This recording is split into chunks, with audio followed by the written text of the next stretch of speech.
जयललिता को श्रद्धांजलि के बाद संसद के दोनों ही सदनों की कार्यवाही अगले दिन तक के लिए की गई स्थगित।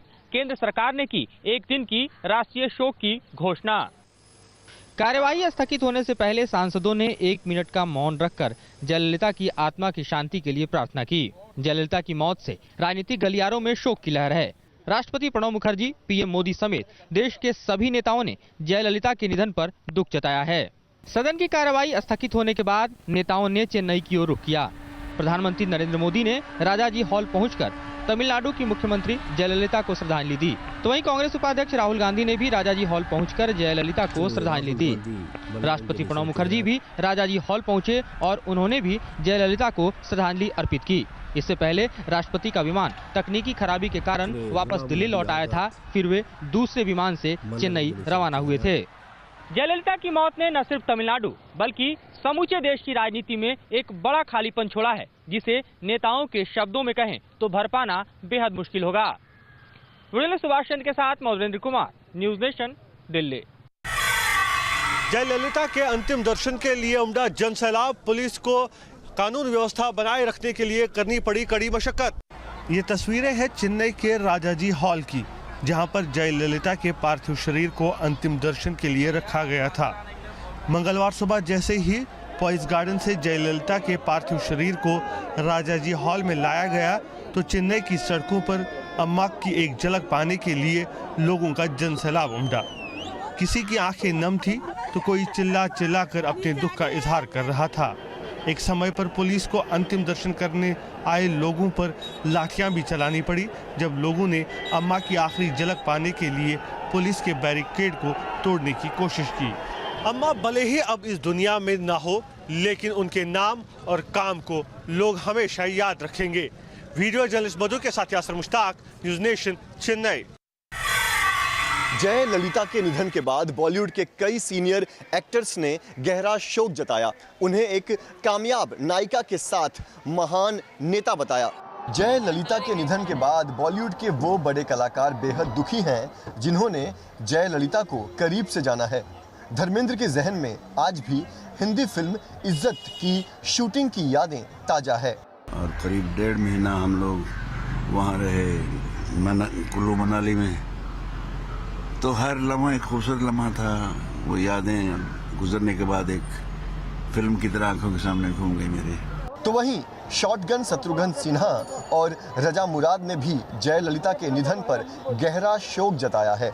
ऐसे अम्मा को, जो हमारी दीदी होते हुए, हमारी बहन होते हुए अम्मा का रूप लिया और अम्मा का रोल इतनी बखूबी निभाया, वो चली गई हमारे बीच से, लेकिन उनकी याद हमेशा हमारे बीच रहेगी, हमारे साथ रहेगी। ऐसा बहुत कम होता है कि किसी नेता के निधन पे लोग इतना रोएं, लोग अपने आप को मारें, लोग अपनी जान ले लें।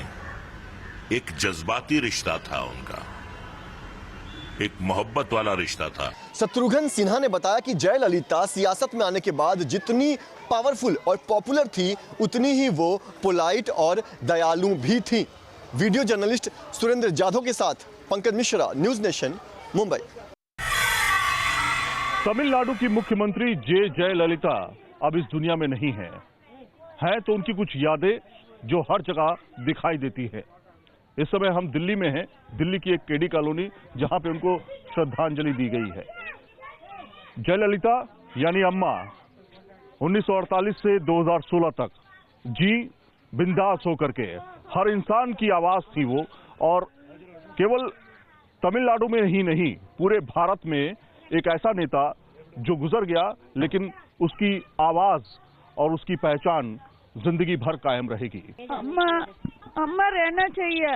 अम्मा तो गई, हमको इतना मदद करती थी, गरीबी बहुत सेवा करती थी। अम्मा खत्म हो गया। आप देख सकते हैं यहाँ पे श्रद्धांजलि दी गई अम्मा को। अम्मा यानी जयललिता अब इस दुनिया में नहीं है, उनकी कुछ यादें ही रह गई हैं। नहीं आता जी, इसलिए नहीं बोला था। हम सबको सेवा कर रहा था। पापा मम्मी नहीं है ना, लड़की की शादी कर रहा था, सोना लेके दे दिया था, सबको कुछ कर रहा था। अम्मा को मर गया था, हमको अभी 2 दिन हो गया, हम खाना नहीं खा रहा, इतना दुख हमको। पूरे गांव की, इस पूरे इलाके की यही कहानी है। अम्मा नहीं है, आंखों में आंसू हैं, दिल में दर्द है। अब बात यह है कि अम्मा नहीं होगी तो कैसे होगा काम, कैसे होगी तकलीफ दूर। तमाम लोग यहाँ पे ऐसे हैं जो हॉस्पिटल में रहे, यहाँ पे इलाज नहीं हो पाया, तमिलनाडु गए, अम्मा के हॉस्पिटल में इलाज हो गया, आज वो तंदुरुस्त हैं। जयराम के साथ सैयद आमिर हुसैन, न्यूज नेशन, दिल्ली। बाबा साहेब भीमराव अंबेडकर की पुण्यतिथि के मौके पर बीएसपी सुप्रीमो मायावती ने एक जनसभा को संबोधित करते हुए केंद्र की बीजेपी सरकार और सूबे की समाजवादी सरकार दोनों पर जमकर निशाना साधा। समाजवादी पार्टी को निशाने पर लेते हुए मायावती ने कहा कि अखिलेश ने साबित कर दिया है कि वो अभी भी बबुआ ही है, क्योंकि वो हर सभा में ये कहते हैं कि पार्क में जहां हाथी खड़ा था वही खड़ा है और जो बैठा था वो वहीं बैठा है। उनका ये बयान दिखाता है कि वो अभी भी बबुआ ही है। इतना ही नहीं, बीएसपी सुप्रीमो ने बीजेपी और पीएम पर निशाना साधते हुए कहा कि पीएम मोदी खुद तो फकीर नहीं है, लेकिन देश की 90% जनता को फकीर बना दिया है। नोटबंदी का फैसला बिना तैयारी के लिया गया। बीजेपी ने पहले ही पूंजीपतियों का काला धन ठिकाने लगा दिया था। परिवर्तन स्थल पर उमड़ी भीड़ से उत्साहित बीएसपी सुप्रीमो ने साफ कर दिया कि नोटबंदी का असर उनकी रैलियों पर नहीं पड़ रहा है। वीडियो जर्नलिस्ट सूफी खान के साथ विनोद मिश्रा, न्यूज नेशन, लखनऊ। 13,860 करोड़ घोषित करने वाले महेश शाह इनकम टैक्स के अधिकारियों को नहीं दे रहे हैं सीधा जवाब। महेश शाह से 2 दिन की पूछताछ के बाद भी इनकम टैक्स डिपार्टमेंट के हाथ खाली है।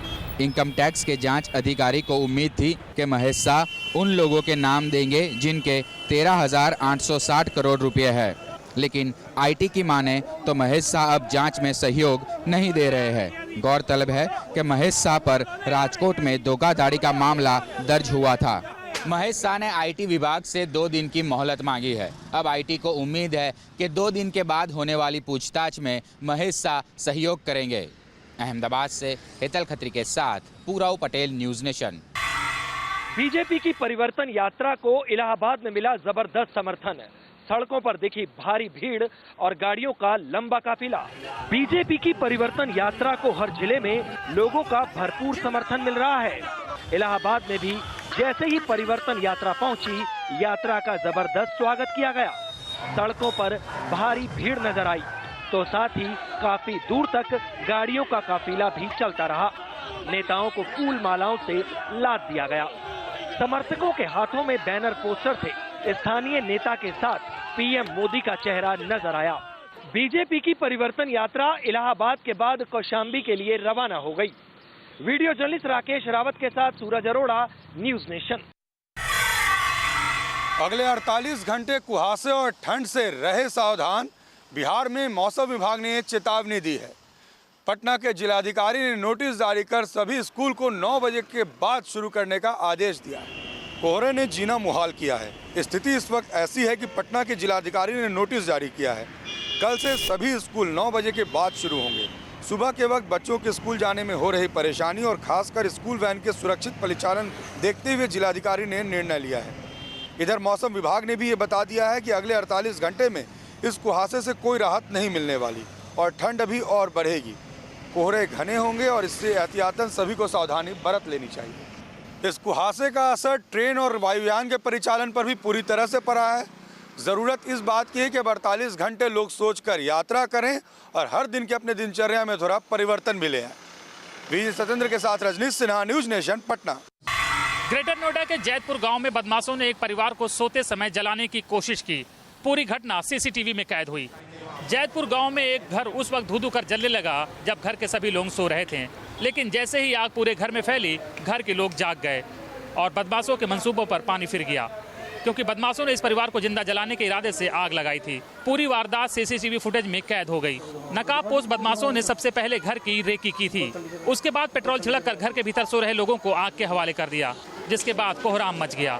और परिवार के लोगों ने घर से बाहर निकलकर अपनी जान बचाई, लेकिन आग लगने से घर में रखा लाखों रुपए का सामान खाक हो गया। पीड़ित परिवार ने गांव के किसी भी व्यक्ति से रंजिश से इनकार किया है, जबकि पुलिस सीसीटीवी के आधार पर इस बात की जांच में जुटी है कि बिना रंजिश के इतनी बड़ी वारदात को क्यों अंजाम दिया गया।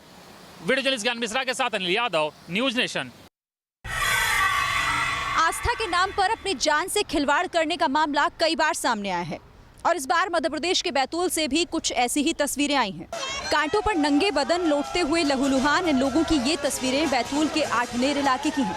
नुकीली झाड़ियों पर लुढ़क रहे इन लोगों के जिस्म में भले ही कांटे चुभ रहे हों, लेकिन आस्था के आगे इन्हें सब बेमानी लग रहा है। इन लोगों का कहना है कि ये परंपरा सदियों पुरानी है और वो मन्नत के लिए कांटों पर लेटते हैं।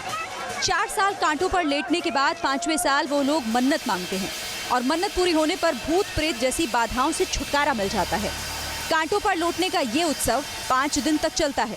आस्था के नाम पर इस तरह की परंपराओं को निभाना भले ही पुराना हो, लेकिन इस तरह की परंपराएं हमारे समाज और हमारे प्रशासन पर भी बड़ा सवाल खड़ा करती हैं। वीडियो जर्नलिस्ट जगदीश चंद के साथ शीरीन, न्यूज नेशन।